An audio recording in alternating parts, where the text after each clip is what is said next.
Just want to welcome Peter Nordeen tonight and thank him for being the keynote speaker. I think everybody knows Peter. That's why they're here. We're just grateful that all these years of learning the history about Meher Baba and the places that Baba lived and the people that loved Meher Baba, you have developed a most amazing repertoire. So we're going to turn it over to you and thank you for being here. All right. Thank you for inviting me. A year or two back, Hunter Flournoy suggested we do a meeting on the subject truth. So I thought we'd begin with that subject. The urge to know is inherent in every human being, though the seeking of truth doesn't manifest until late in the course of reincarnation. Understanding truth is the foundation of every philosophical endeavor, and reality is of truth. The philosophical definition of reality is something that exists independently of all other things and from which all other things derive. The notion of supreme independence is there in that, yet we can see that this definition is based upon dualism, something and other things. Philosophy is looking for permanence, but it cannot escape the assumption that reality is based in the world of forms with its manyness. And that's no one's fault, because philosophy is an exercise of thinking minds attempting to understand the problem through the processes of critical reason. But the answer, the truth, can only come from the one who does not have to think. The very rare one who has become perfect knows through experience.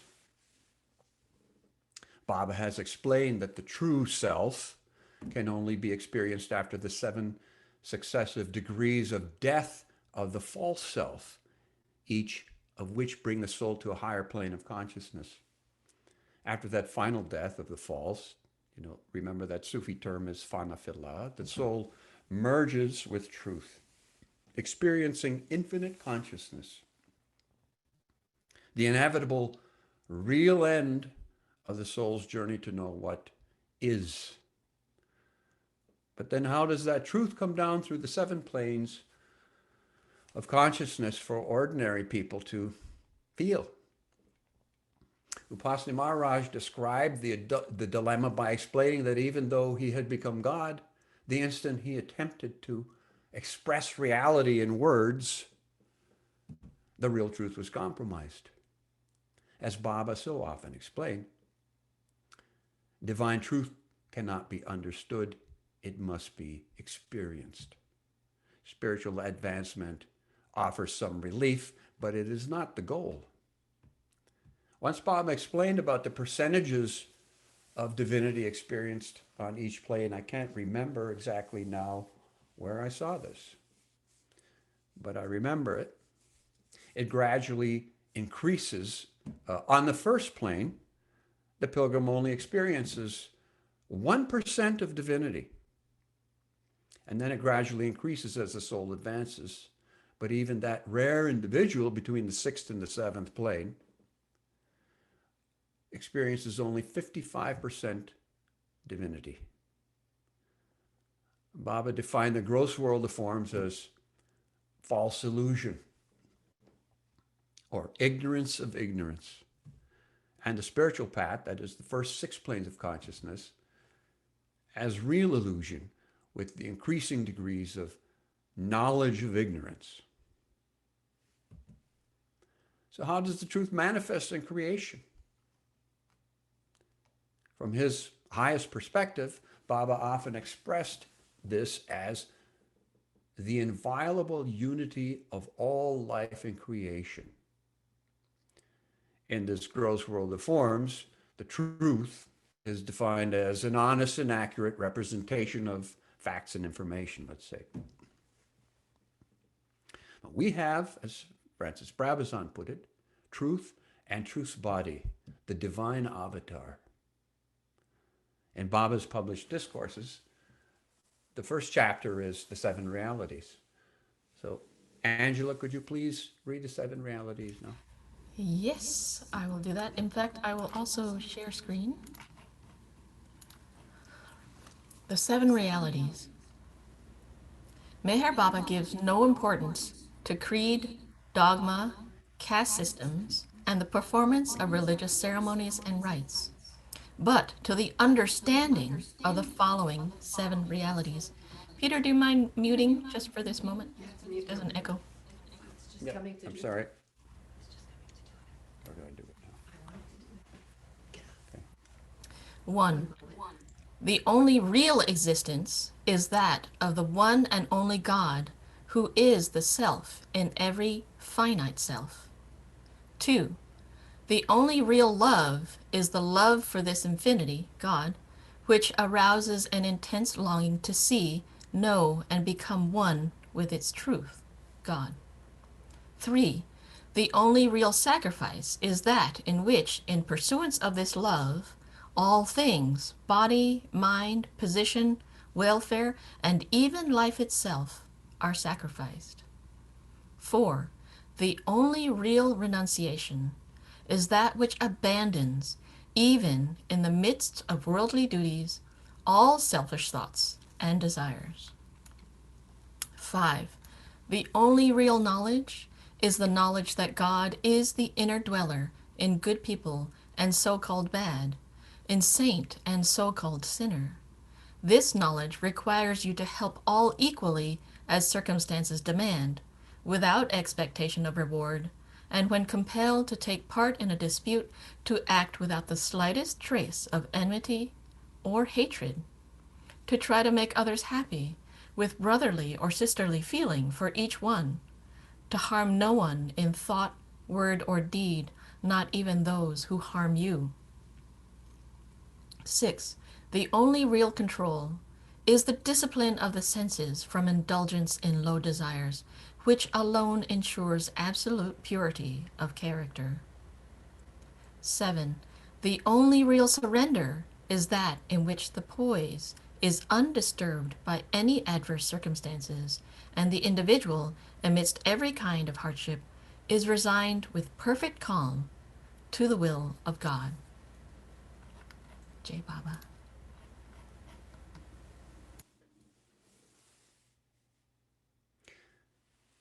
Baba gave this message in 1941.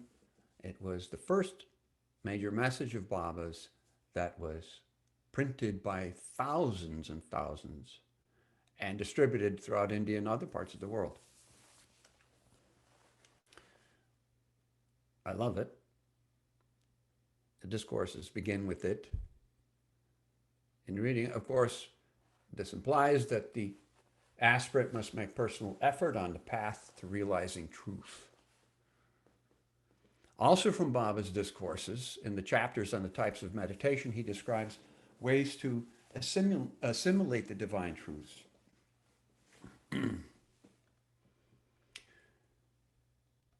He says, the more fruitful mode of general meditation consists in studying the revealed truths concerning life and the universe. This mode of understanding and assimilating the divine truths can start by hearing or reading expositions of the divine truth, which have their source in the masters of wisdom. The discourses or the writings of the Avatar and the perfect masters, whether living or of the past, are suitable objects for this mode of general meditation, because the assimilation of divine truths revealed through them enables the aspirant to bring his life into line with God's purpose in the universe. For the generality of aspirants, meditation through reading has hardly any suitable substitute because it starts from written expositions which are available at any convenient time.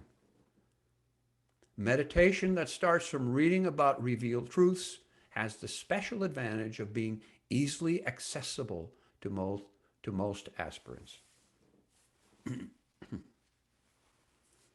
In our attempts to communicate something of the real truth, the words can become like casualties of semantics and issues of context, One way Baba's written presentations were made more clear is by the use of capitalizing words like truth, nothing and everything, and other terms referring to the original divine state. This at least helps clarify understanding while we are reading to ourselves, but it becomes sometimes a little awkward to express when we read aloud. Since the English language is really basically deficient when it comes to spiritual nomenclature, this is all we can expect at this time, until words from Sanskrit and Arabic and Farsi are probably gradually incorporated into English spiritual nomenclature. From the very beginning, however, Meher Baba did a marvelous job expressing divinity through English and several other languages. Let's look at one example. In the world today, one of the great ideological conflicts is creationism, as declared by religion, versus evolution, as accepted by science, that idea originating from Charles Darwin. Some years ago, Harvard University announced that they were going to spend some tens of millions of dollars to resolve this problem once and for all. Bob Fredericks had read the articles. He passed it on to me with the comment, "You'd think then they could spring $25 for a copy of God Speaks." The fact is, there are deficiencies on both sides of the arguments as postulated by religion and science. The points argued around by these thinking minds are absolutely elementary when compared to Baba's explanations. In his divine theme, for an example. In that, there is no conflict. Everything fits together and works perfectly because it is the truth from the source of truth. For the sincere seekers of truth who study the written works of masters, Baba's explanations and his artfully systematic presentation of them are unmatched, really. It's just that one issue that they can't get past. He claimed to be God in human form. I always remember Padre's comment regarding that. Well, what do you expect him to say? Remember Baba's statement from the Universal Message. I veil myself from humanity by its own curtain of ignorance. There was one fundamental prerequisite that Meher Baba always stressed for his lovers. You must be scrupulously honest in all your associations with others.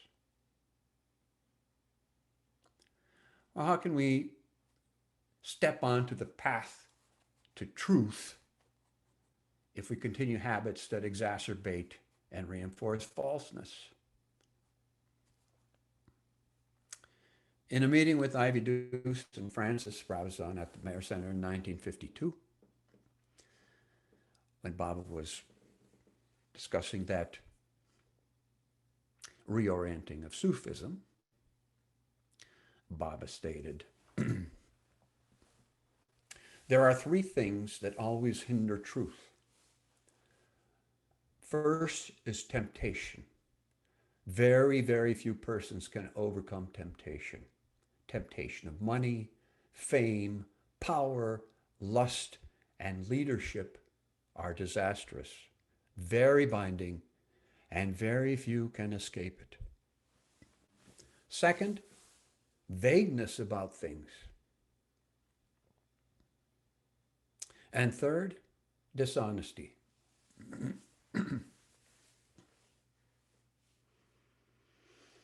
In November of 1952, Baba began his fiery free life phase when he traveled around India, giving darshan to over 1 million people. Part of the agreement was that at each place of a darshan program, the local Baba lovers had to bring a specific number of authentically poor people so that Baba could wash their feet and bow down to them. After that, someone would read out one of Baba's messages dictated for the fiery free life. And then the darshan program would begin. So this is part of one of those messages from the fiery free life. From my point of view, all religions are great, but God is greater. In the same way, all political parties are, in their own way, noble, at least in their consciously accepted objectives. But the claims of the undivided and indivisible life are irresistibly supreme, and as such, greater than those of any party, howsoever noble. Therefore, I love and adore all religions, but I am of no religion, nor do I seek to establish another religion or add to the numberless illusions that divide man against man. No religion was ever intended to be anything more than the gateway to God as truth. But every religion, in the course of time, has been converted into a veil, obstructing the undimmed perception of the one truth.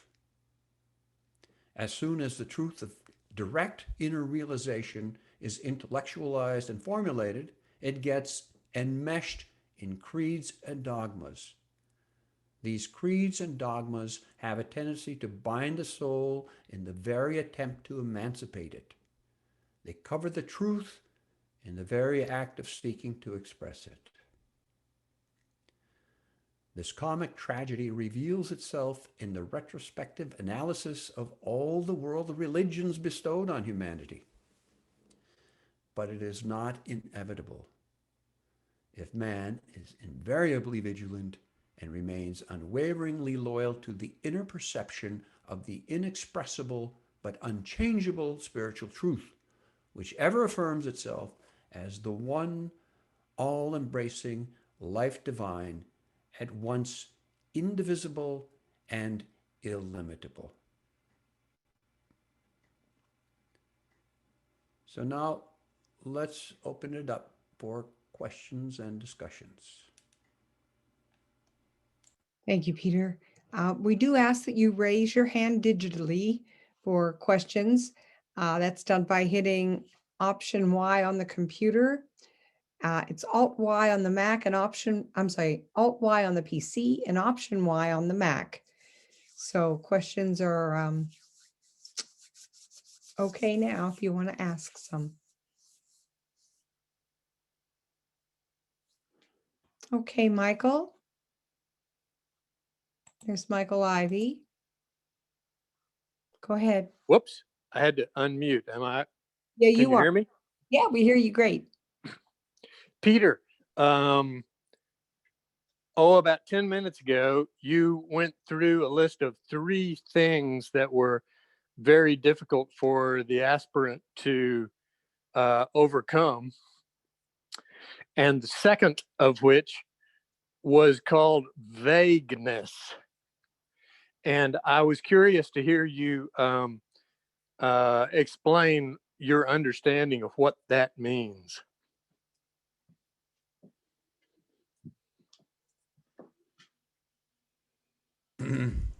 Yes, okay.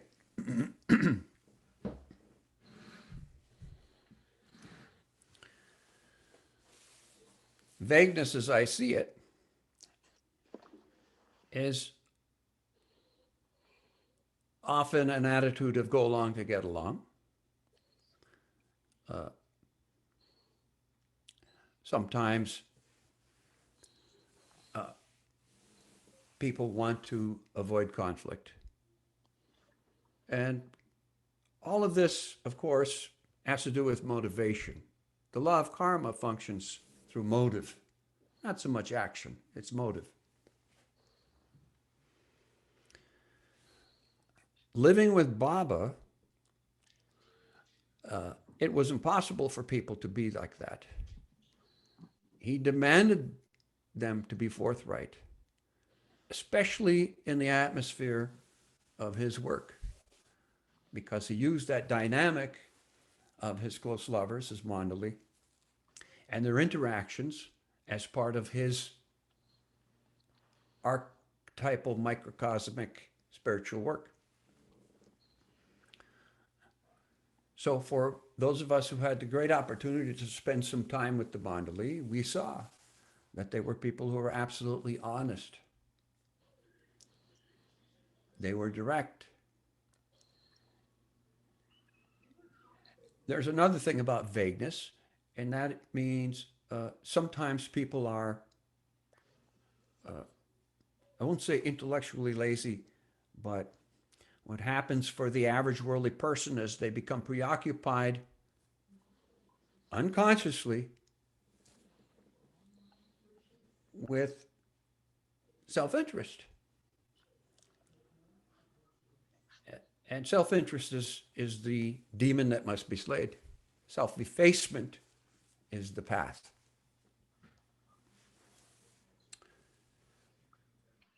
The Mandali were a great example of people trained by Baba, no doubt, not there by accident, because, as Baba explained, they had to have thousands of lifetimes, at least thousands of lifetimes, of preparation for these roles in this opportunity.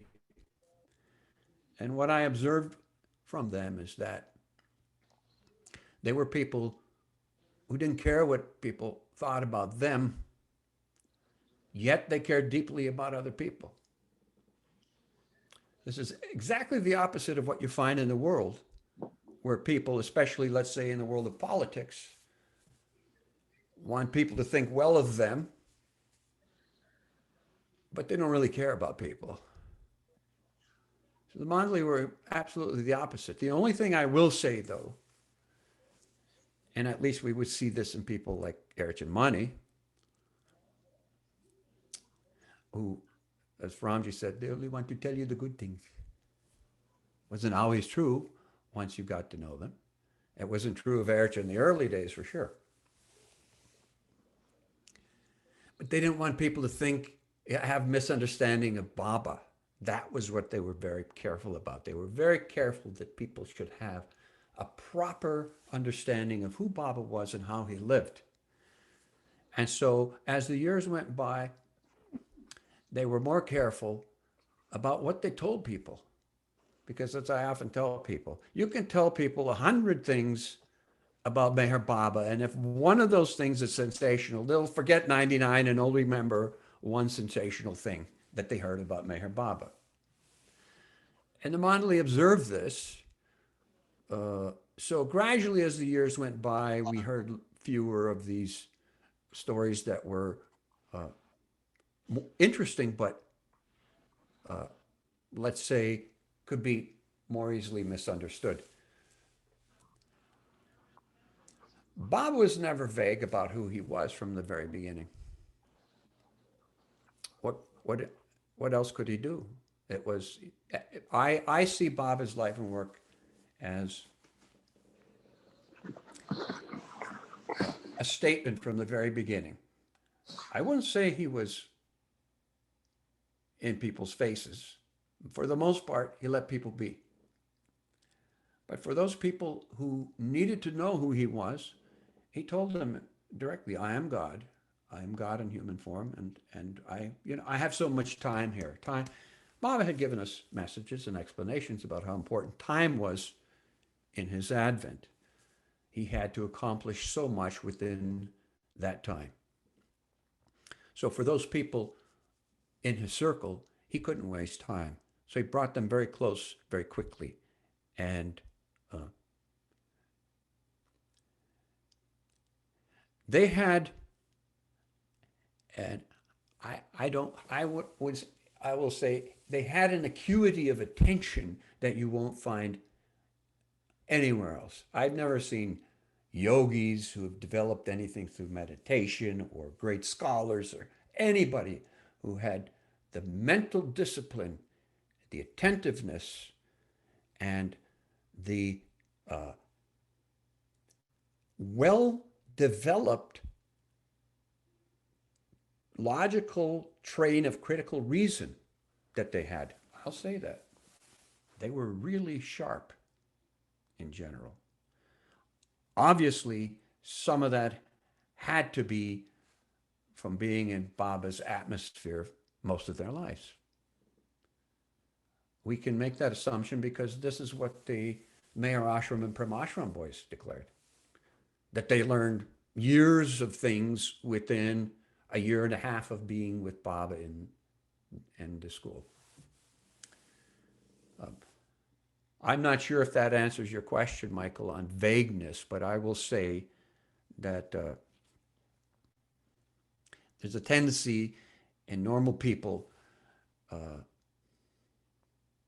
not to dig deeply. And Baba's whole story for his lovers is penetrate into the essence of all significance and being. So it's a different thing. It's about seeking the truth. It means look deeply. Have the courage to look deeply. Michael, Next question. are you satisfied, Michael? Yes, he is. Well, I don't want to think that I'm one of those intellectual lazy people, but I'd like to ask what the first thing was of those three, Peter, because I forgot. And I'm writing it down. You would like to, okay.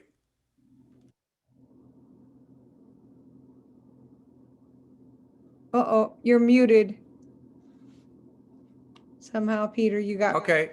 here you go. Did you say you would like to know what the third thing was? No, Peter, the first. First. Okay. Let me see.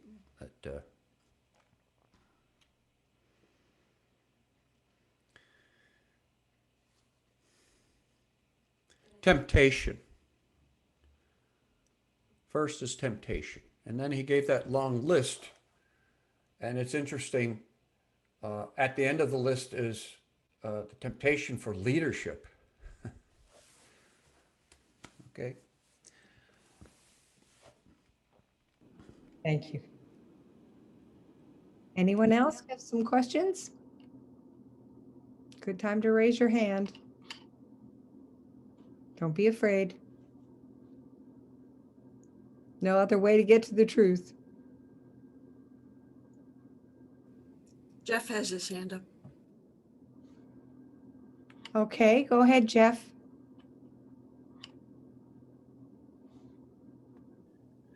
Hi, Peter. Good to see you. Peter, a question about what you just spoke about, desire, needs. Having looked at the psychology of people, me too, a lot of what people say most of the time is based on something that they need or they want. I need even the basic groceries, but we're not talking about physical. So many needs, so many desires. The Bhagavad Gita speaks about become desireless. If you could share about, well, temptation is why this question really came through. All these needs, all these desires, all these wants. I watch people and myself and my wife, daughter, grandkids. A lot of what's being spoken of is coming from a need, a want, a desire. Some of them are, very loving and altruistic, but not all. In terms of the desires that are not to serve Baba, in terms of those desires that are not to serve your fellow human being, how have you, or how would you offer, without being too personal, how do we deal with this very conditioned, desired psychology? And the second part of the question is, can you talk also about the human being? We're all in duality, no question, but my question about the duality is related to temptation and desire. We're looking, I believe, just about everybody I know, to have a psychological harmony connection with all the difficulties psychologically, emotionally in life. And we really want to come to terms in a way that we accept so much in our life that we really know God would want to change, Baba would want to change. And over a lifetime, a lot of something like vagueness, we do not really serve all the higher purposes. And we try to, well, I see a tremendous amount of compromise. So I wonder if you could talk about this desire nature of my needs, my wants, and over a lifetime, a person really is looking to come to terms with life and peace within. Whatever you could share on that, I'd be most grateful. Okay.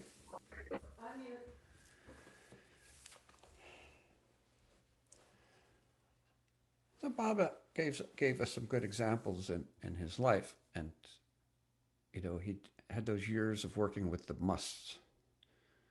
And so the people had living examples right before them. So they would see the musts who had not a care in the world. They lived in conditions that most people would die from. But they survived and they thrived because their minds were not there. And Baba explained that they're forgetting themselves is like a challenge to God. They've forgotten themselves, and it's God's responsibility to keep them alive. Baba said, you see, it's like this. When desires, wants diminish, then naturally needs diminish. There were no needs. They just were lost. They were lost in God intoxication. Rare thing. But it was an example for people to see and how much Baba cared for these people. If any of you have dogs as pets, you'll see dogs. They have great qualities. They can be very loyal and dedicated to their pack, their family, very loving. And they also like to have a snack. And they'll eat their snack, and when the snack is gone, well, that was the last second. Where's the next snack? Those are called animal sanskars. Natural animal sanskars. Those are what we call animals. Peek at that. And Baba says, all of that stuff is still there from the process of evolution of consciousness. We carry that around. And those natural sanskars, because they are natural, are the most tenacious. They last a long time to the end. It keeps, the yogic system of chakras. Self-preservation is at the bottom. It's just this part of the nature of being a separate identity, self-preservation. So they do that. But really, we can say this is a type of yoga, but for us, we don't have to be concerned about this. I'm telling you from my personal observations. In Meher Baba's environment, self-effacement happens naturally and automatically. We do have to make effort. We have to make some effort, but it's not such a self-focused effort. What has to happen is self-absorption has to be replaced by something that's more attractive. And that's basically why the avatar comes. He's the perfect human being. And for those who have lingered in the state of longing and just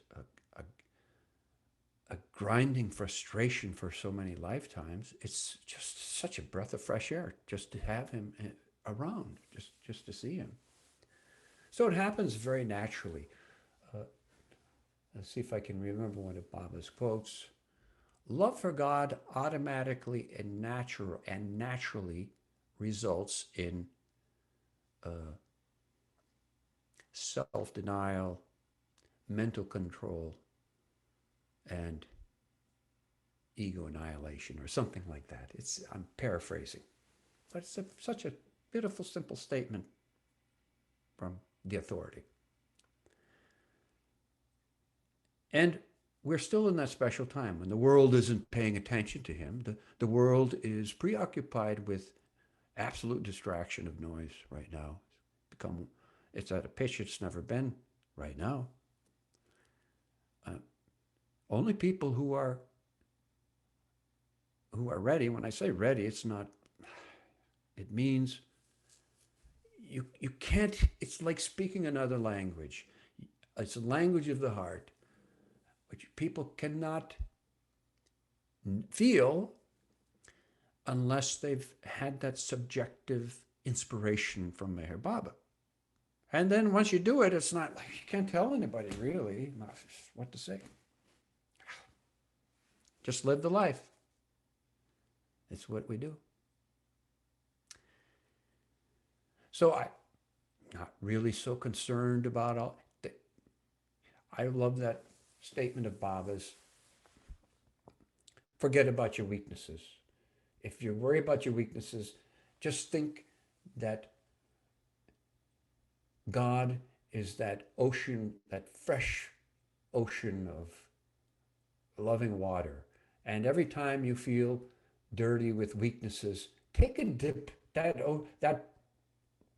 is within you. Take a dip in that. Refresh yourself in his love.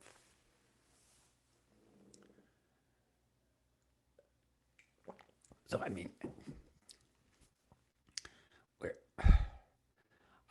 I'm no authority to talk about love. I'm just parroting what Baba has explained. But I can say as an observer, I've seen the effect. And yeah, it's a great gift, great treasure, great treasure. Is that Well, good, Jeff? Okay. okay. Debbie? Okay. Hello there. Peter, since I never get a chance to really talk to you about this stuff, haha, I'm very interested in hearing what you have to say. If you can finally explain it to me, what does Baba mean by the new humanity? And is this the starting of it? And being a person who loves musicals, the song The Age of Aquarius, the dawning of the Age of Aquarius, I'm tying two questions in together, is that supposedly on December 21st, the night before Mara's birthday, there's going to be some planets. I know everything's in Baba. I'm rambling a little. Please tell us about the Age of Aquarius and Meher Baba's words on the new humanity. Thank you, dear. Yes, and in your case, the new humanity is going to be a permanent musical.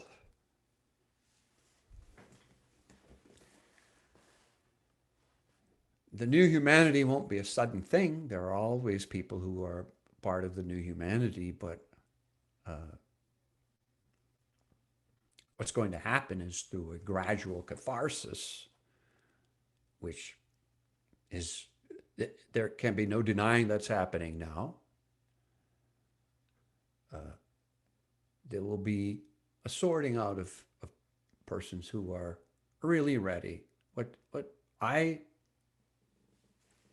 gather, I'm convinced of, is that this planet Earth, the archetypal spiritual planet in the universe, according to Baba, hard to believe, that's what he says. That's what he's declared, is going to go to what? A higher vibration, a higher something.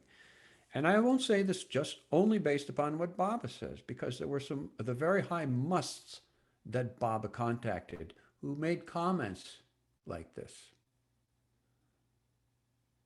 One commented, I believe in the 40s, that God has come, he is here, and then He said about 20 years he will manifest. This was in the 40s. He will manifest. At that time, there will be great conflagration in the world after this. For how can the people of heaven, how can the people of hell mix with the people of heaven? That's the way he put it.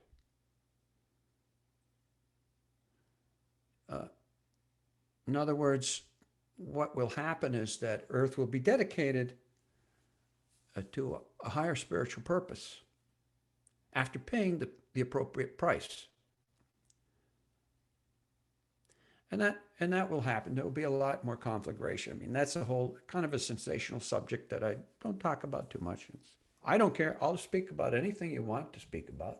But just saying, this catharsis has to come. And as Bob had said in 1959, he had extended the time element. So it's not going to happen so quickly. It'll be grueling, stretched out, so that everybody will feel the full deep effect of it. That'll be important. The point is, Baba said, that people have to become absolutely sick of it. It has to make people absolutely fed up of the condition they have caused themselves. And that's how it will be.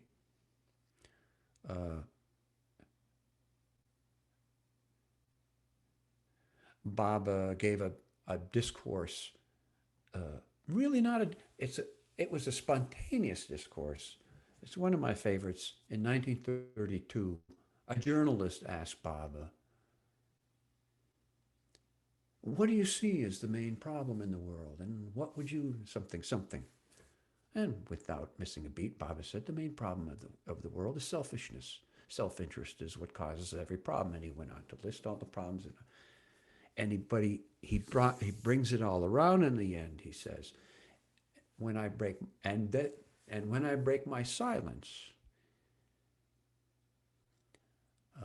competition will be replaced by cooperation, hate by love. And he goes through this whole list of how the conditions will be changed. And this is what the new humanity will be. But it will be after this great cathartic period. It has to be after this great period of catharsis. It's really just beginning. I won't say just beginning. It began when Baba started his work. But it really began. We say Baba started his work as Meher Baba, but he was finishing the script that Prophet Muhammad had established. When Meher Baba dropped his body, then the work he did as Meher Baba really begins.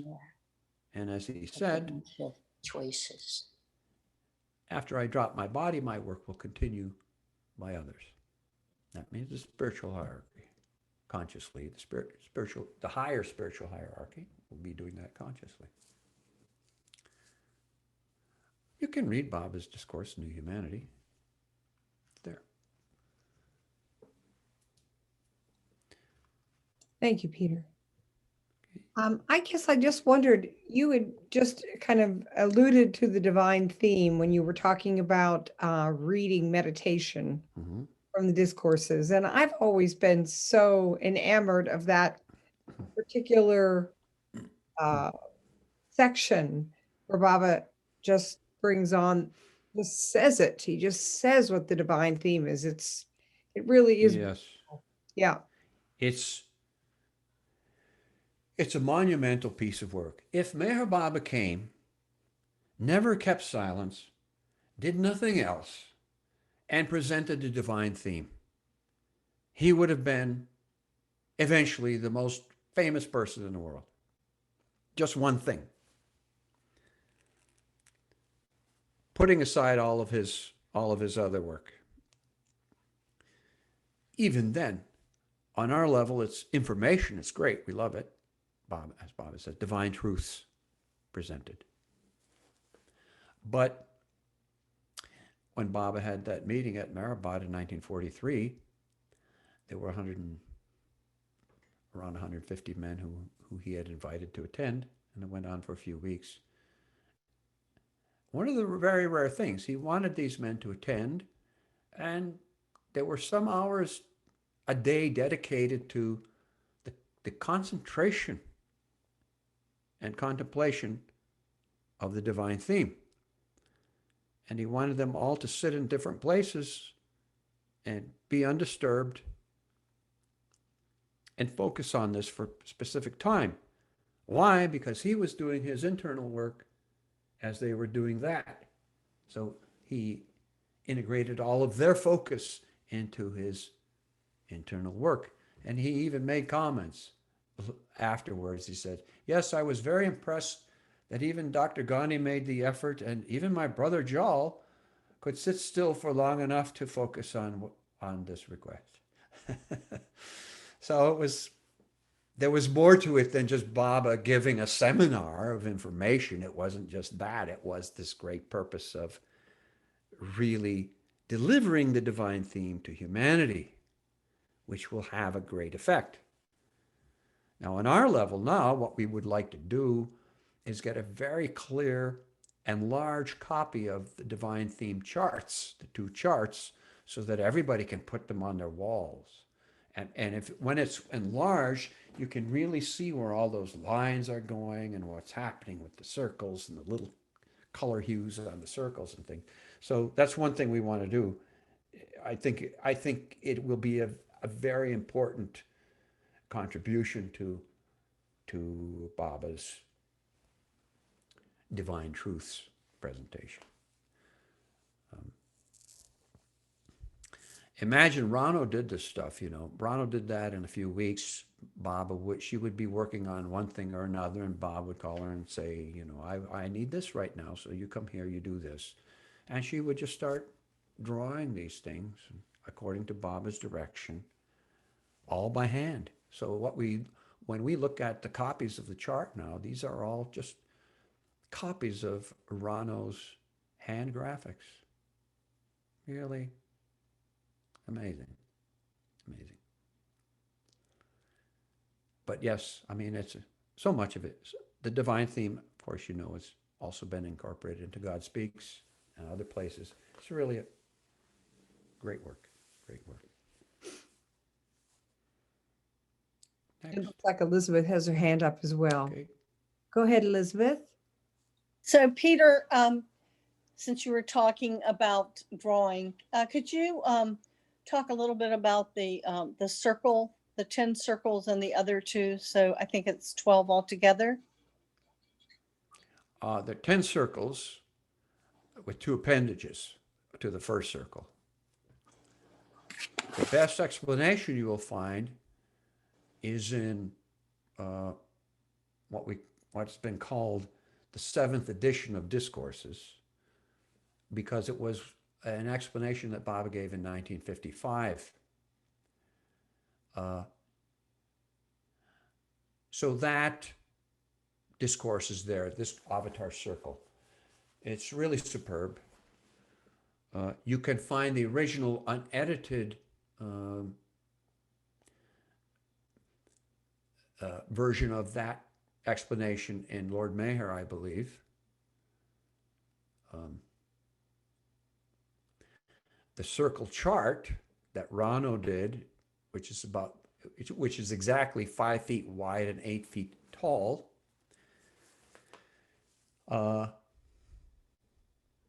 has elements in it that are always true, and some elements, that means when I say always true, always relevant in every advent, and some elements in it, artistic elements that are relevant to this advent. The figures of transportation and temples and churches, different things like that. How they were placed. Then Baba wanted different color flowers in different positions in different places. Rano has explained this most thoroughly in her book, Because of Love. And probably, I believe the majority of that book is dedicated to the story of her working on this chart. for a period of about 7 years, off and on, until it was completed. It's a wonderful thing. It also has the two charts from the divine theme at the very top of the chart. And they were added because those two divine theme charts were completed just before she finally completed this chart. And with that chart, those were added at the very top in miniature, kind of. There are also some other interesting mural miniatures at the top of this chart, which, when I see them, are absolutely fascinating. And to me, they speak of, let's say, long past ancient advents. You see some human type figures mixed with animal features, human type monkeys and, things like that. But you see Bob is sitting there with two women who look like Mary and Money in the midst of those figures. There's another kind of a kaleidoscopic mural that seems to scream out to be in 3D and colorized. What all of these things mean, we don't know. It's only speculation.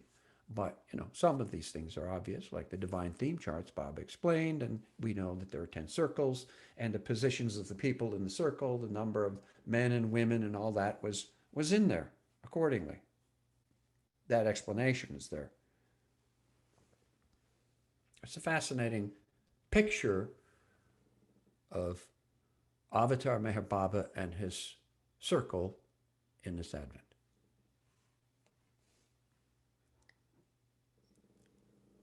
Thanks, Peter. Well, I'm looking. Any other hands? Questions? By the way, Yeah. getting back to the chart, we have been in the process for the last few years of trying to make the actual size chart available to people, at least the big major centers. And a very faithful recreation of the actual sizes and colors. We're trying to get that. It was photographed accurately some years ago, but the issue has been getting people to do this because there's a process of integrating the photographic images digitally so that the weld of it is a perfect representation. And in the end, the whole thing has to fit exactly 5 feet wide and exactly 8 feet tall. Now, we would also like to do at least a half-size poster of this, let's say. So maybe only 4 feet high and 2.5 feet wide. That would be something that people could fit into their homes, because most people aren't going to have an 8-foot high wall somewhere, 5 feet wide space that they can just put this. But for the major centers for Bob around the world, we would like to get the actual size.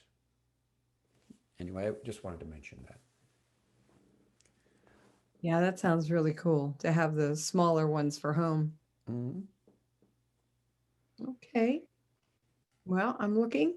Any other questions anyone has?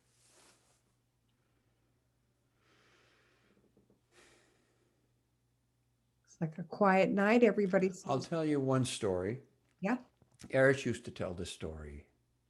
He said when he was young, and he grew up in a good family, and first met Baba when he was 9 years old at the Dunia at Mehrabad, when Baba was there sitting in the table cabin, near the table cabin, when it was positioned beneath that tree where the Duni was just a month or so old when Erich first met Baba. Of course, you know the story. He grew up, joined Baba as one of the Mandali. Had strict training from his father. He said, I was sometimes a rather straightforward, blunt person when it came to telling the truth. I had a little bit of, I'm not afraid to tell the truth, he would say. So he was doing that sometimes. And then Baba very lovingly told him, what are you doing? He said, well, that's the truth. And Baba would tell him, you're speaking factual observation, but it hurts them. The truth is something that doesn't hurt people like that. The truth is something that propels them towards the real truth. The real truth. It might be that what they need is a good blasting to deconstruct a delusion, but mostly it's not that. They need encouragement. So Baba would say the truth is always something that encourages people towards the real truth. So Erich would say, be careful not to hurt the heart of anyone by speaking too bluntly, too. Now, the Mandaliya was a different story. They were absolutely forthright with each other, and Baba encouraged that. As a matter of fact, if there wasn't enough fireworks in the atmosphere, Baba would get somebody to instigate something against one of the other Mandaliya and then enjoy the show. But that was different. That was in his atmosphere for his own purposes. And in the end, they would do anything to please him. They never held grudges. It wasn't like that. They were very strong people, too. I'm not saying hurting somebody. Some people are hypersensitive and their feelings get hurt easily, and it happens. But not to attack somebody and belittle them and that kind of a thing. We shouldn't do that thing. Such a wonderful story. Thank you, Peter. I see Cassandra has her hand up. Go ahead, Cassandra. I knew you would catch me with my mouth full. Of course. Do you want to wait a minute? No, I'm fine. All right. So, Peter, thank you. I've been watching a lot of Baba videos lately, and a lot of videos made by Don Stevens and Ward Parks and so on and so forth. And I've noticed that there's a sort of a theme going on with, they're asking, what is being asked of us as Baba lovers now that all the Mandali are gone? And particularly in this age we're now living in, where things are changing so rapidly and so profoundly, I understand the need to hold on to Baba's Daman, but how do you see things evolving now? Well,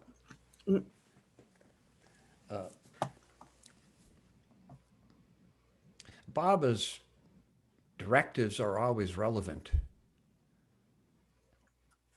His words, his messages are relevant to the broad age.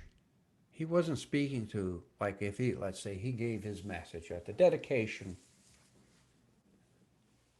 of the Universal Spiritual Center in Byramangala in December 1939. If you read that message, if you don't know the date, it sounds like he's talking about today, because his truths expressed are relevant to the whole age. And generally, Baba, when he spoke of time and all of these things, he was talking about the age. Because remember, the age to the Ancient One, time to the Ancient One, is a little broader than what we consider next week or whatever. It's not like that. He's talking about the condition of humanity at present in this age and how that will be affected.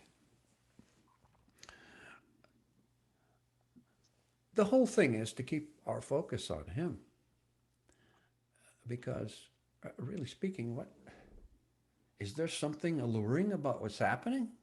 Not to me. I don't know. It's a lot of noise to me. It's getting worse. I don't see it. I understand people have their sanskars, and sanskars come up. They get expressed. But if we can hang on to Baba through those eruptions from the subconscious mind, just hang on. That's a great thing. And in the end, It's like the Mandali always said, oh, we didn't stay with him. He kept us. He helped us. It wasn't our, I don't see it that way. It still took great courage often, but the way they saw it, what happens is this, and it's interesting because, in reading the comments in the early diaries, Chanji had made this remark. He said, some of us were having a discussion today in the Mandali Makan, and we realized that he's ruined our lives as far as the world goes. He's made us realize how worthless it is, and now we can't go anywhere. We're stuck here. But we're not complaining. Something like that. So that's what happens. Yes. That's what happens. We find that there's nothing else worth doing. So there's no question of sticking to Bob. Okay, we make our best efforts to follow the path of right action and right inaction. Yes, there are distractions. You remember Adike Rani, when he was towards the end of his life, when he was traveling around the world, America specifically, he would remind people of the 4 things not to do. In other words, he was giving his prescription of the path of right inaction. And he would say, of course, first, no illicit sex outside of marriage. Number 1. Number 2, no drugs. And then he would qualify that. He says, I'm not speaking about a glass of whiskey. I myself sometimes enjoy a small glass of whiskey. Number 3, he said, this is more important for India. He said, drugs are more, at that time, he said, drugs is a message more relevant to the West. He said the third point was a message more relevant to India, and that was what? Do not run after other masters. Don't be distracted. Don't get your direction tangled. Now, if you're not a Baba lover, you're just a kind of a spiritual tourist. It's a different thing. But that being said, if any one of those spiritual tourists ever becomes serious, you've got to focus. You've got to focus. And the 4th point was, he would say it like this: do not run after fame, name and fame and fortune. Name and fame and fortune. And Baba has explained these things. It doesn't mean sometimes doesn't mean you don't try to make a living. It just means that's not the purpose of your life.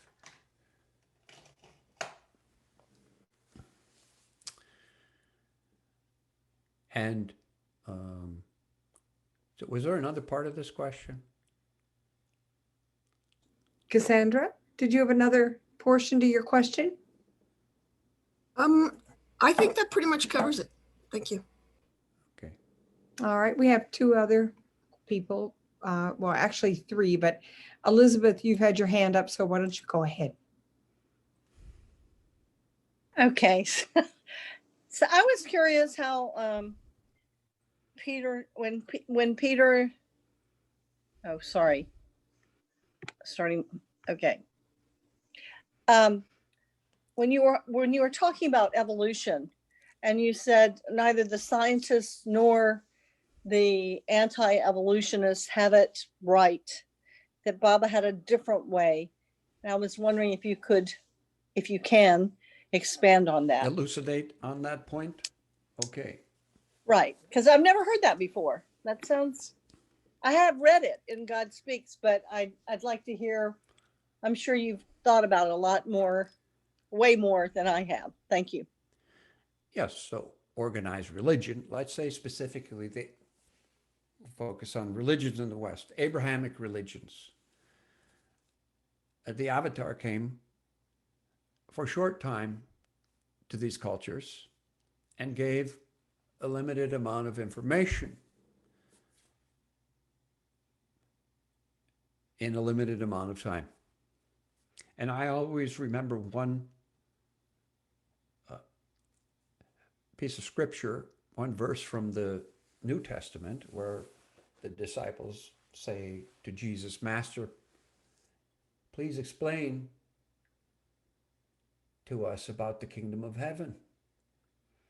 And Jesus' answer was, how can you really understand that kingdom of heaven when you don't understand your own world?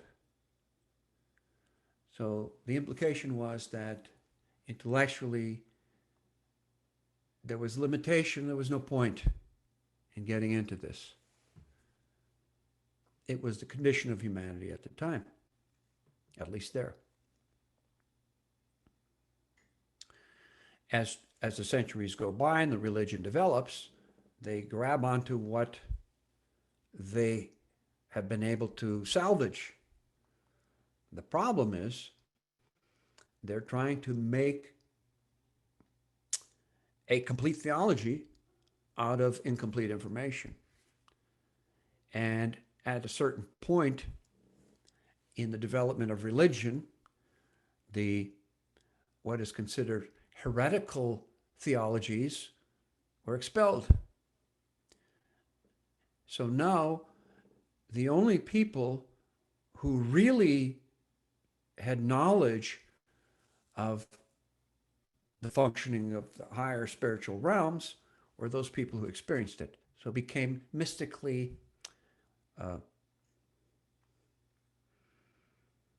exclusive. You would say exclusive, but it became mystically esoteric.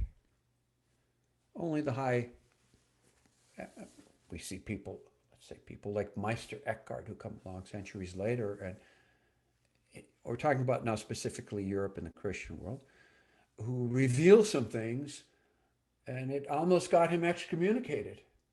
You know, Baba said he was perfect. He was known in his time as the perfect priest. And he was the one personality who let some of these things. Now, St. Francis had a different way. He brought God down to humanity. So we have his expression, poetic expression of divinity in Italian, in the native Italian language instead of Latin. And we hear phrases like brother sun, sister moon, brother wolf, and all that. What's he trying to say? He's trying to express the inviolable unity of all life and creation. This was his way of bringing it. Nobody could deny it because of who he was. His personality was so great. At the same time, of course, the Sufis were there. Rumi describes some of these things. But again, this is then esoteric mysticism.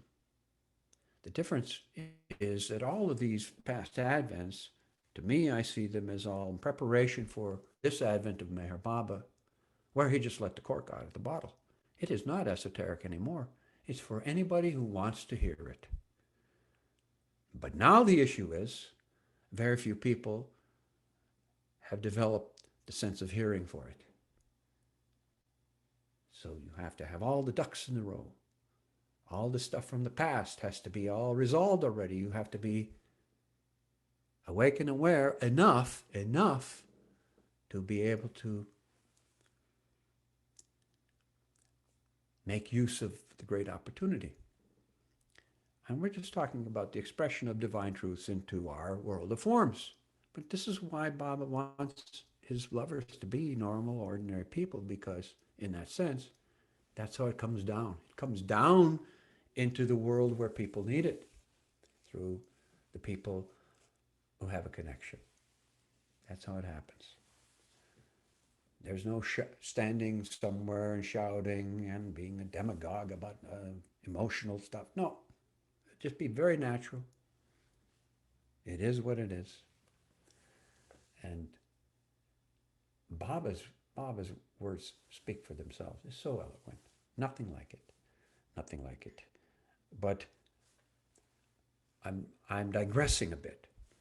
The question was, now, what do we see happening? In European culture, the church then dominated science. And the church, somebody through the study of Abrahamic religion and trying to do genealogy in the 14th century or something, determined that the world was 6,000 years old.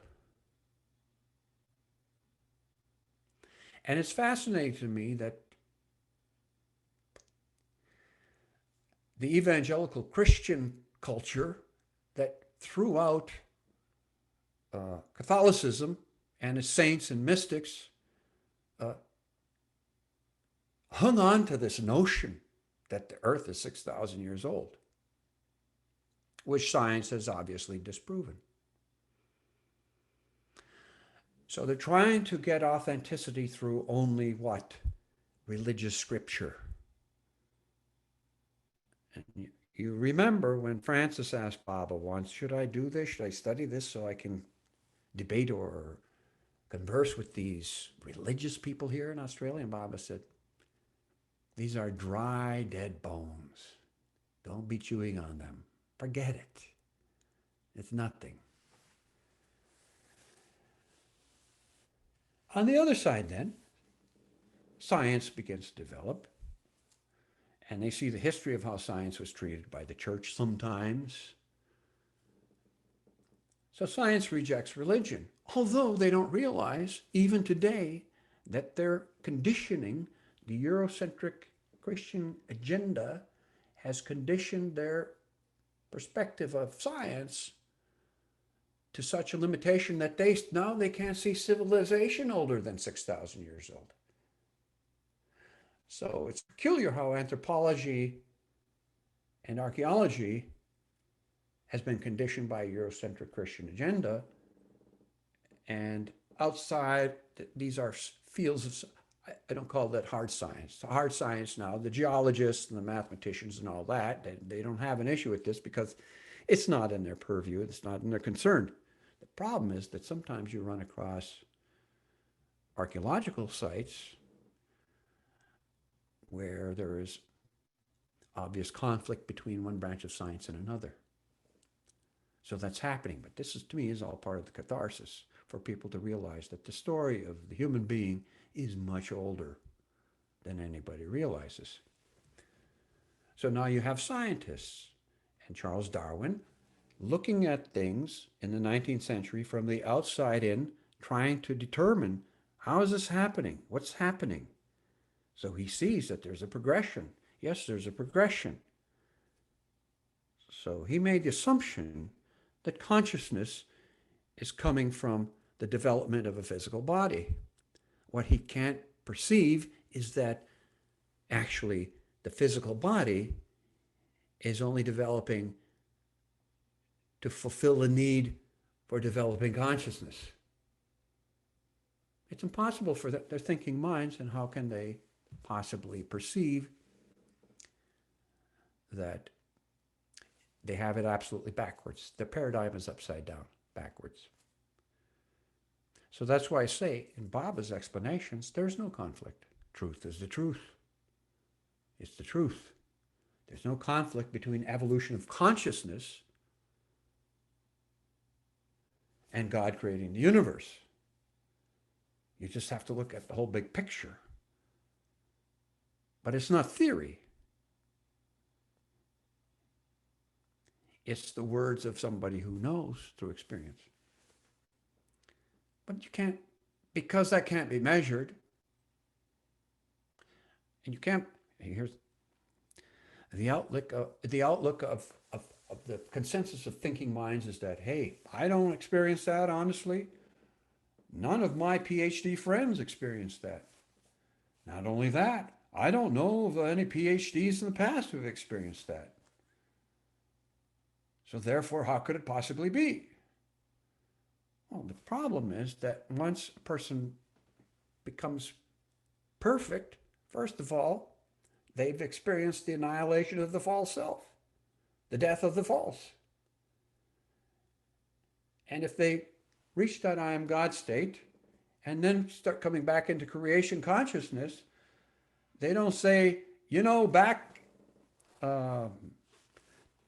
50,000, 100,000 lifetimes when I was so frustrated that God had it all screwed up. Now's my chance to fix it. No, they say, it's all perfect.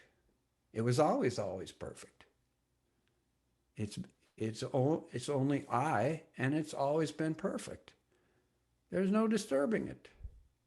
It's always been perfect. All right. Rarely one of those 56 takes the responsibility as a perfect master, but that's the way it is. So as I say, the point being, in truth, there is no conflict between opinion because there's obviously a deficiency in perspective on each side of that issue, evolution versus creation. There are deficiencies on both sides.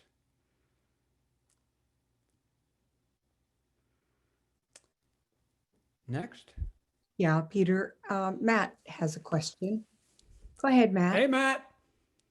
Jai Baba, Peter. How are you? Hey, Jai Baba. It warms my heart to Matt, see.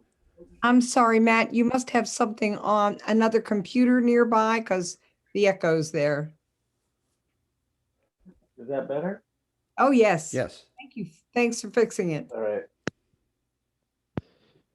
Peter, I wanted to keep you here as long as possible. So I recently saw you. I saw a picture that I think is you. You were standing on a large pipe in Lower Mehrabad, and there was some plumbing being done. And I two questions: was that you standing on that pipe? And the second question is, were the pipes fitted properly?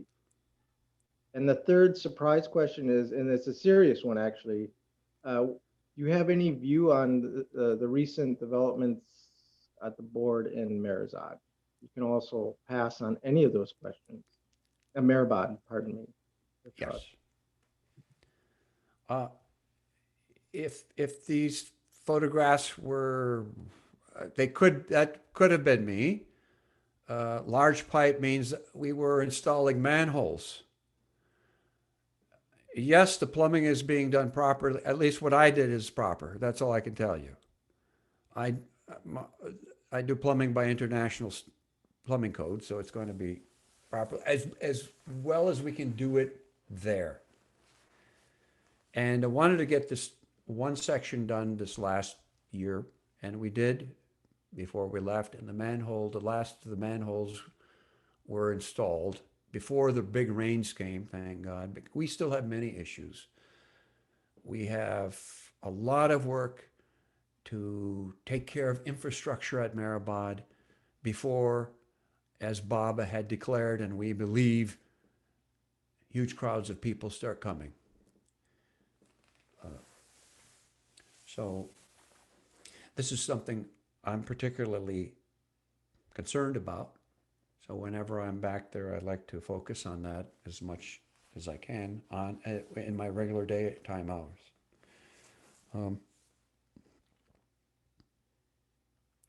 Regarding the development of the trustees, yeah, this is something, that reflects the world condition. Nationalism is a disease that's now recurred again all around the world. And Not everyone knows. Tell them. and in case you don't know, Matt is referring to the resignation by the 3 non-Indian trustees from the board. That's Heather Nadell, Craig Ruff, and Merwan Dubash, who lives in Canada. And Craig and Heather, of course, they live in India, but they are Americans. Really speaking, they don't need to be trustees. their work is respected, and they will continue to do their work because they're qualified people and they're most experienced. So Erich Jesawala proved to us that you don't need to be a trustee to serve Baba at the highest level. And so there's the living example, and they can continue doing that. So the next thing is the board of trustees will bring new trustees, and I'm sure now, well, it's impossible not to get younger trustees because they're all so damn old. But so they will get younger trustees. They'll probably get people in their 70s.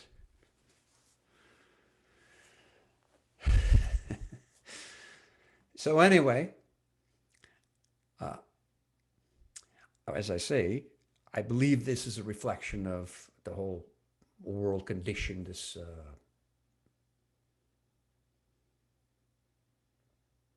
exacerbation of nationalism in so many countries. In India, it is the Hindutva movement, which largely came about to try and oppress Islamic influence. This ongoing history with Pakistan was part of that. Of course, there's no issue like that at Mehrabad. Mehrabad really is an international place. We have people from all different religions, so many countries in the world. And the fascinating thing you will see when you come to Mehrabad is that there is no nationalism, at least not obvious, not by Baba lovers, including the local Baba lovers, the Indian Baba. There's nothing like that. There is oneness. There is that manifest oneness that Baba would appreciate. So we don't have this. It is just something that the outer world, politics, has affected the environment. And it's okay that I don't know if the trustees were all that concerned. I mean, maybe they were concerned for a day and then, okay, let's move on. What's the next work? I'm sure that's the way it is. There won't be people that can just step in as trustees and automatically do the work that any of them have been doing, because there has to be a familiarity with not just the trust work but with Baba's way and the history of the place that takes a long time to develop. So it's a real challenge to choose trustees that are going to be really qualified. Number one, with any job, it's a question of willing and able. And beyond that, there has to be a capacity to be open to absorbing, imbibing the purpose. So I think that's what we will see. Not something to be so much concerned about, because Baba's work is something much deeper than these positions and all that. If it pacifies the government, that's fine. On the bright side, look at the US government. How many Indian Americans do we have in the US? The vice president. How many Indian Americans? So that, to me, is a really good sign. That's going to ensure good relations with India in the future, I'm sure. Because an American in India would not have the same opportunities. Not that they would ever want to, believe me, but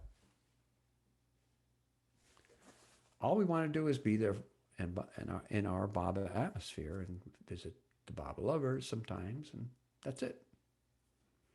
Nothing about money. That's it. Okay. I have a question, Peter. Yes. Well, just because of the time of year and Mara's time coming up, I wanted to ask her birthday. for maybe your favorite Mara story, something that is personal for you with Mara. I don't know if I have a favorite. Well, then you can just pick one. Well, recently, Tell your story. Eric Nadell's book came out recently, just last week, and they were talking about Padre a bit, and Padre and Mara were first cousins. And once in the 78, 79, I don't remember what year it was, in the garden at Marazad, Mara called me aside and she said, how is it at Marabad with Padre? Is it okay? Is he okay with you? She was kind of apologetic for her cousin's possible gruff nature or something. Now, to me, Padre was I was right at home coming from the family I came from. I was right at home with Padre. And I had a rapport with the old Mondley anyway, somehow. And I said, no, Mara, it is, I couldn't, it's the greatest opportunity of my life to be at Marabad with Padre. I would never give it up. She said, oh, okay. Well, that's the story with Mara. Yeah. Thank you. Well, I'm looking for more questions. Is there something else, Peter, that you wanted to share? Well, I just basically left it open for any, we don't have to stay on any particular subject, anything at all. If you have any questions at all, any points of interest, I'll be happy to discuss.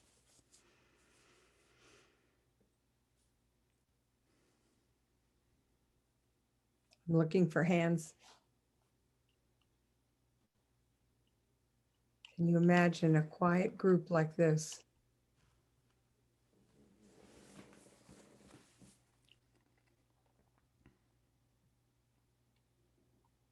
There's Matt. Go ahead, Matt.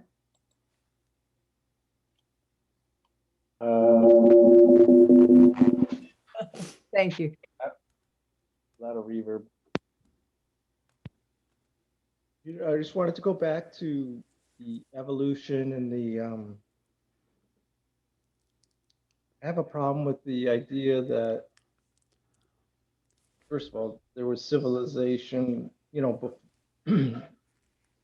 that civilization idea you have about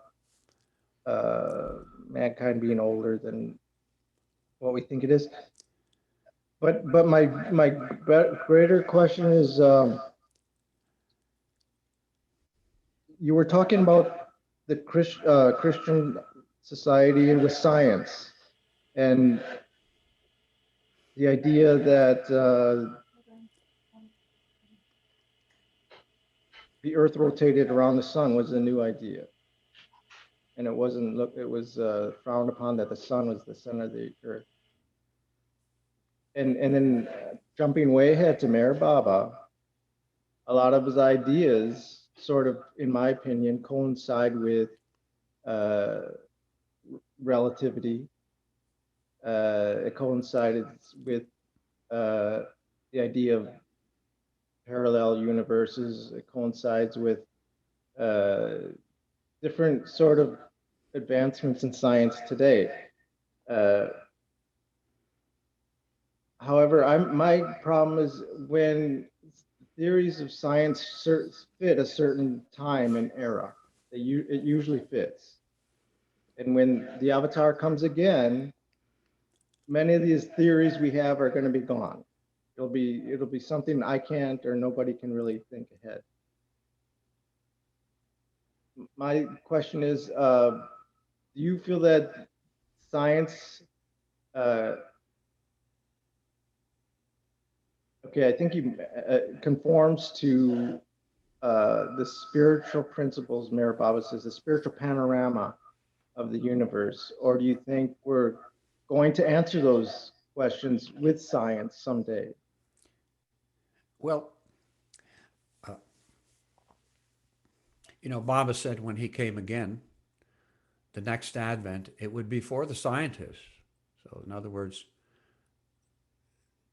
the earth will, yeah, it means humanity on planet Earth will have gone through enough growing pains to realize deeper science. I'm thinking of scientific advancement in the time of Baba's advent. Niels Bohr was there in the 20s. Albert Einstein. And you remember that Baba never went to Germany, but Narina went to Germany to speak to Albert Einstein, and she spoke to him for several hours about Baba and gave him some books. This is just before Einstein left for America. If you see the attitude of Einstein's life, you know that Albert Einstein, the reason I bring it up, you know that Albert Einstein's stepdaughter was a Baba lover. She was the one who was in New York in 31 or 32. In New York City, Baba was inside, and he told Narina, somebody's outside, go and check, bring them in.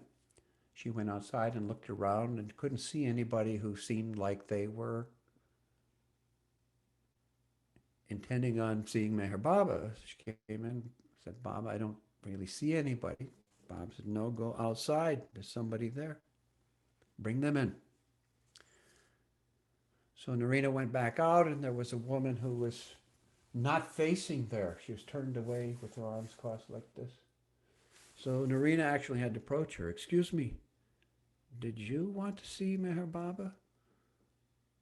Yes, but no, I can't. No, child, everyone is welcome. Come in. And how Narina's personality was, she grabbed the person's hand, pulled her inside, and Baba was sitting there at the chair. And she saw Baba and was struck. Baba asked her, what are you doing? What are you thinking? How do you feel? She said, frankly, I'm just desperate. I just want to commit suicide. Baba said, very good. Very good. But right here, now, at my feet. And he took her head and pushed her head down on his feet. And after a minute or so, he brought her up and said, now your old self is dead. From today, you start a new life. Never think about suicide. It's not the answer. Now you begin a new life. That was Albert Einstein's stepdaughter. So he had heard of Baba from her, and so therefore Narina went to contact him. I'm digressing, but that's Meher Baba's life. Stories upon stories. But there were people like all these bright minds were coming, physicists. Niels Bohr was there, and Niels Bohr, Matt, I don't know how much you've studied about physics, but Niels Bohr realized that particles change when you try to, you can't measure a moving particle, something, and particles change when you try to measure it, and therefore it's not real. So here we have in physics, at the deepest level of physics at the time, where in physics, which is based upon the world of forms being the reality and matter being the reality, that now they've gone so deep that they realize it's not real. And nowadays also they have the capacity to do some deeper measurements, and they realized in this day and age that when they intend to measure a particle, it changes its nature. Now, they're not sending a message to a particle in some kind of a language that we have this intention. They just have an intention, and the energy changes. So what does that tell us? They already know that all matter is nothing but bound energy. Energy, essential energy, is behind all matter. But now they can see that energy is affected by thought. So thought or intention is behind energy. Now they saw this on a very little level because they can't see. This is something Bob has explained from the very beginning. You know, when Baba gave that divine theme explanation in 1943, he said, I first started explaining this in 1917 when I was a substitute school teacher in Gujarat. Can you imagine that? He was teaching school in Gujarat. If you were in the 6th grade and suddenly, this is Mr. Marwan, he's going to be your teacher today. Hello, children. Today we're going to discuss the origins of creation. What did he do? Can you imagine? It would have been fascinating. And he's talking about the divine theme in 1917 when he's not completely down. He's like, according to what I've heard before, about 3/4 down to normal consciousness, let's say, by that point. Fascinating.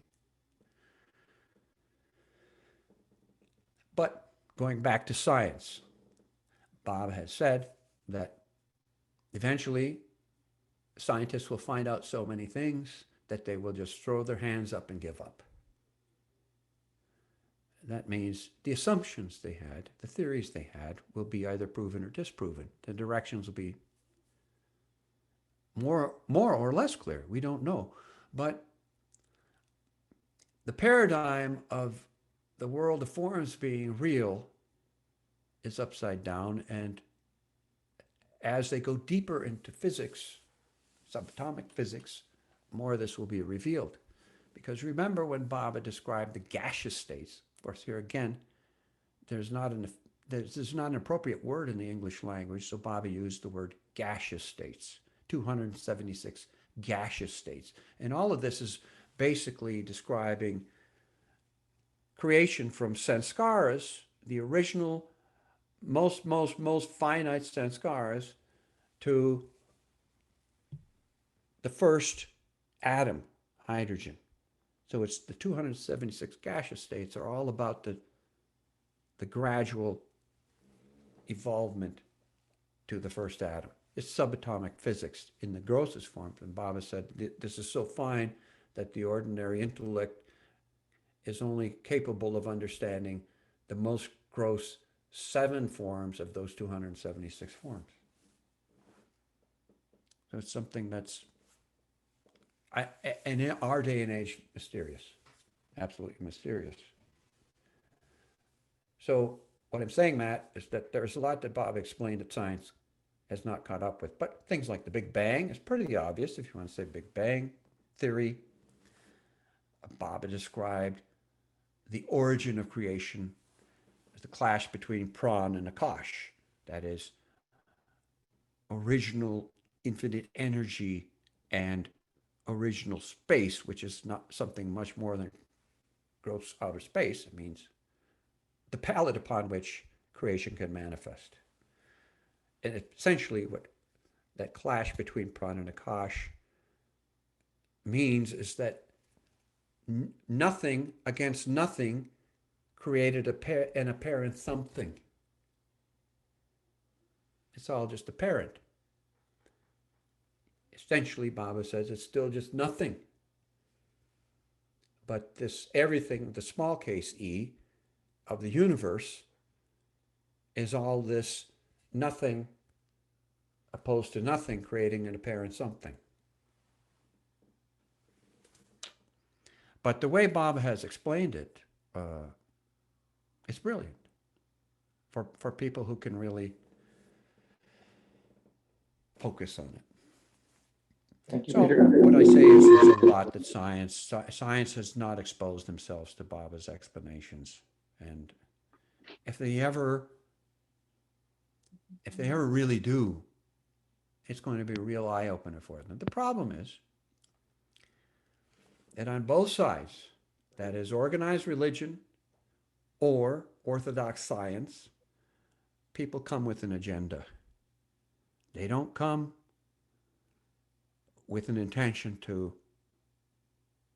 learn something or be with an open mind. It can't be. A couple of years back, when I was in New Jersey doing this thing with Nashawan, he mentioned that he would like to maybe do something at a university, a presentation. People should be interested in Baba's theology, Baba's explanations of cosmology. We don't have a better word in English, so we say cosmology or metaphysical information, something. But that's all not really appropriate words to describe what Baba has given. I said, well, you live like 5 miles away from Princeton University. It'd be easy for you to do something there if you wanted to. I said, Ward was published at Princeton, Ward Parks. And maybe he'd be interested in doing something. Next time, Ward and I work together sometimes. And next time I saw Ward, I said, Nashawan and I were talking about this, and maybe, if you wanted to, you could do a presentation like you do. You could do an overview at Princeton. You could get your foot in the door there, right? He said, why would I want to do? Those people don't want to know about God. They want to be the God.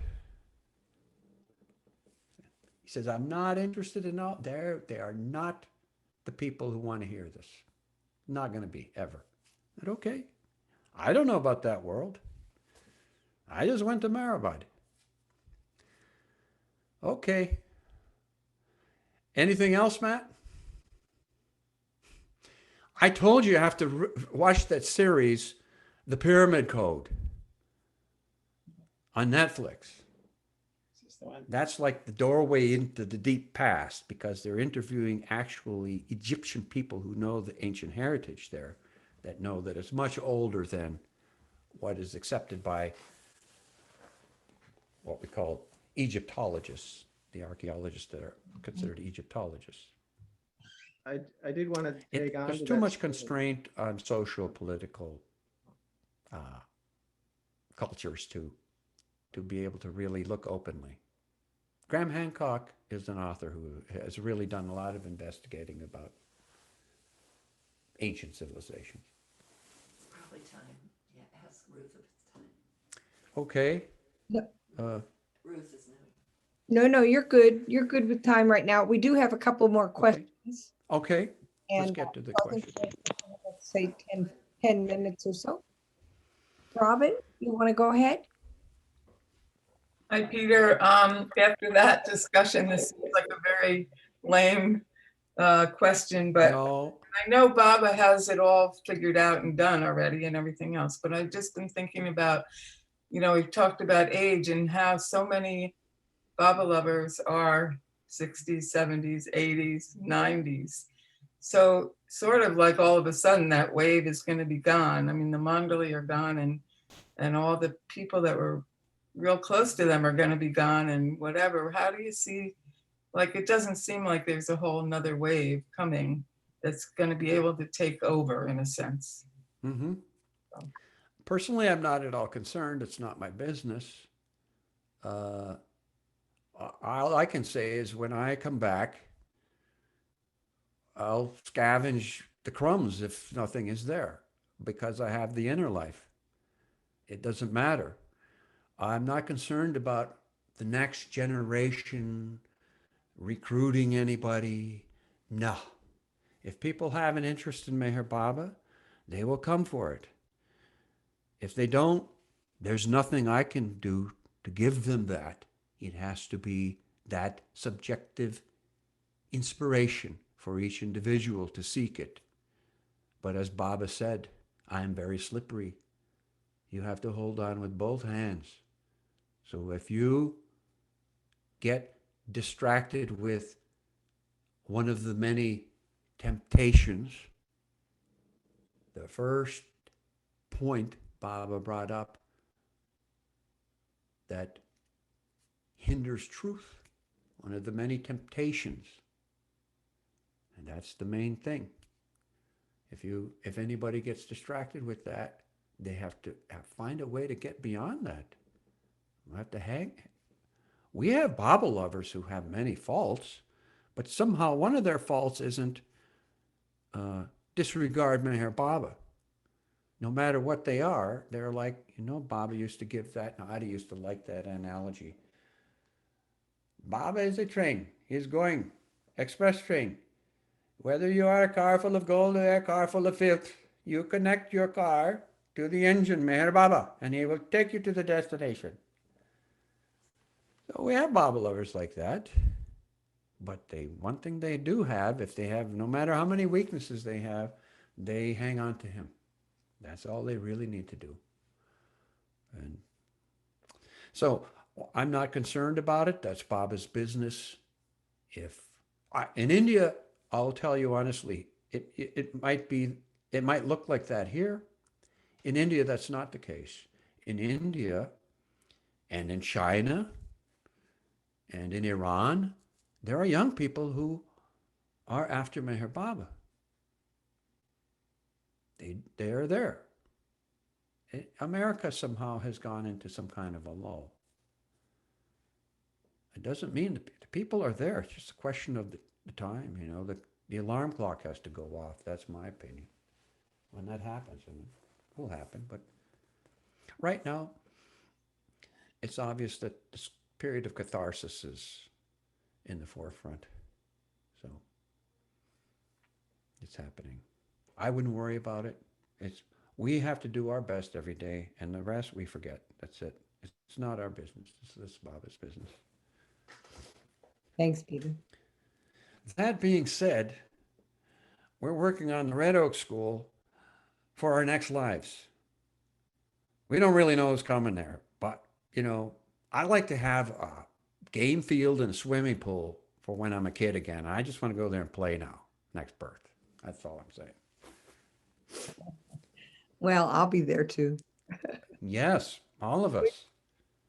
Cheryl, do you have a question? Go ahead, Cheryl.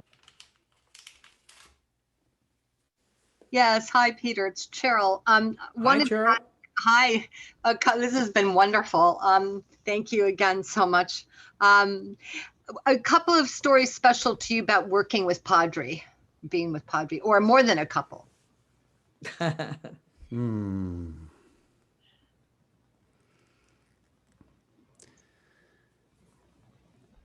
Well, there are little things, like Erica wanted to write a big book on our experiences with Padre, what we imbibed by being with him, with them.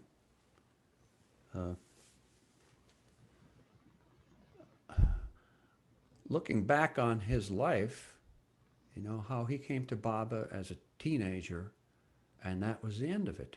He was a dedicated slave for the rest of his life. He understood the great opportunity. He just knew it. He lived it. And he went through hell. He would sometimes say when people asked him, I think he said this in an interview once,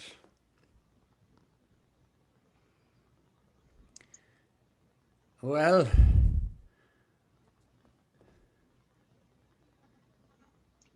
with this captain of ours, it wasn't always smooth sailing, I can tell you that. But somebody said to him once, well, you've had a tough life. I have a very damn good life, I'll tell you. Superb.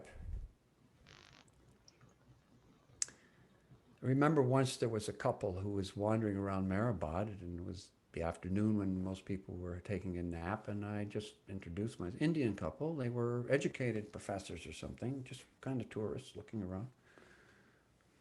Asked me a few questions. Oh, you're interested in Mehrabad? So you came here to learn about Meher Baba, and this is where, what is the main ashram? What is this? I said, you see that old man on the porch? He lived most of his life with Meher Baba as a close disciple. And while you're here, it would be very wise to take the opportunity to meet him. So I brought them over there and introduced them. And there was a bit of a conversation. And to see how Padre answered their questions like that, you know, succinctly and just to the point. He was really an eloquent speaker in many languages. Wow. But they said, you know, well, we are here. Yes. What has Meher Baba given you? Where you live here? Yeah, I live right here. He points to his little room there. He's got a bed. His dresser was an old wooden crate turned on its side because he only had a pile of clothes this big, and that's all he needed. An old wooden crate turned on its side on top of a cabinet. What has Meher Baba given you? He's given me everything. Everything? You have everything? Yes, I have everything because I want nothing, and he is everything. All right. Well, I have my own philosophies, and yes, go ahead. You may have that. May have that. Let me ask you one thing. You have friends? Yes, I have friends. They're always good to you, always faithful, always trustworthy. Well, no. Meher Baba is the one friend who will never let you down. So I was just amazed at things like that. We would observe him. But he really had this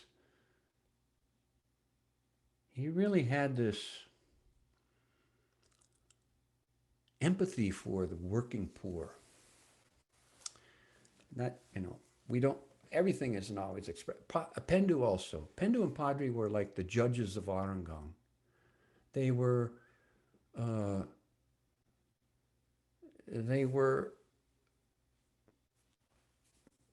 managing the Meher Hospital and Dispensary from 1925. And so they worked with the doctor and treated the grandparents of many of the people who were there in our time, the parents and the grandparents, all through the years. If there was a dispute, of course, the people would come to Baba if he was there in the early days. And later, if Baba was traveling, they would come to Padre and Pendu. So Padre and Pendu were greatly respected by the Arangang people. And they knew all of them.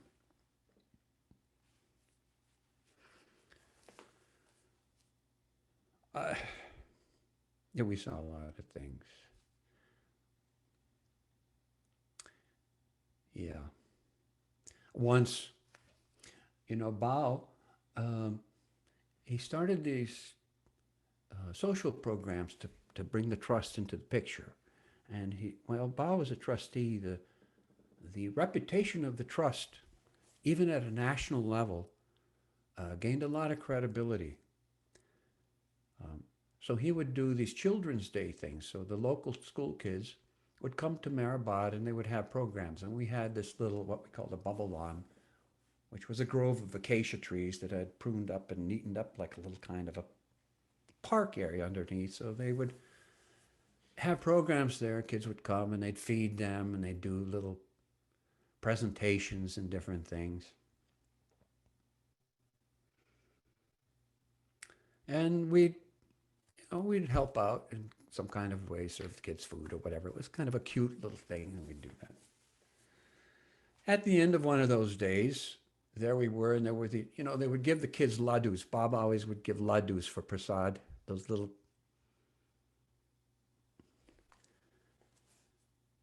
not, to me, not appetizing sugary balls like that.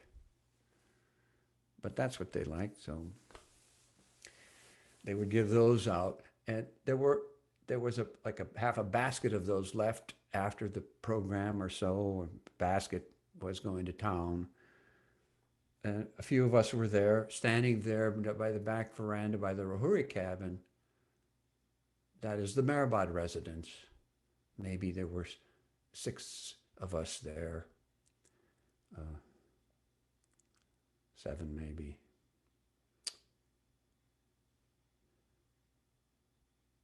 And Bao, speaking to Padre in Hindi, was asking Padre to give us prasad. And Padre was answering him in his typical way, abuses, you know, obscenities. And why do you think I'm going to do this? But Bao explained to him, you know, in such a way, I don't know what he said at the time, I couldn't catch much of the language. But Padre sat on a stool and gave us prasad as we filed by. A rare thing. I asked Heather, she didn't even remember that incident last year or the year before.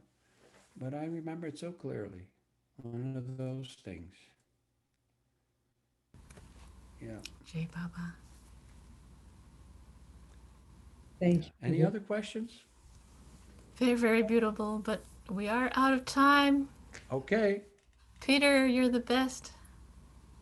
Okay. Thank you. You come Whatever. back. Oh, please come back. Nice do to back see you. more. Tomorrow. Yeah, more. Absolutely not. No. Or come back in an hour. We'll be here. Hey, an hour weekly. How about that? Every week. There you go. Not just every month. Hey, we bribe you with chai. It was fascinating. Yeah. Or prasad. We'll make ladus.